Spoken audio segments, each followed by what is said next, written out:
So today I'm going to be doing something I've wanted to do for a while, which is paint on a book cover.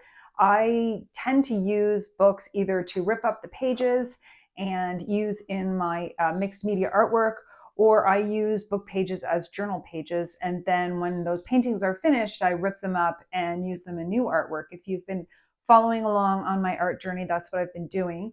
For a while now, I've wanted to get a larger book from a thrift store and then use it as a new art journal. So today I have a old cookbook that I am going to be painting the book cover today. So I hope you join me.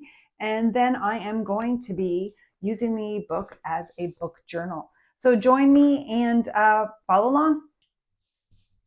What I really like about this book is the size of the book. It's quite large, and I like the inside of the book. The paper doesn't have a sheen to it, so it's like a matte finish. Just the feel of that paper makes me think that the paint is going to stick really well to it, and any other art supplies that I put on it, like the oil pastels, paint, pencil, it's going to adhere really well to this paper. So that's why I chose this book, and square I kind of wanted something that was square and large so each page can be its own artwork. Where with the other art journals, if you've watched my videos, I cover 2 pages. I feel like this is just a really nice size, and I'm really going to enjoy using this as my new art journal. So I'm going to paint the front page of this book cover right now, and I hope you follow along.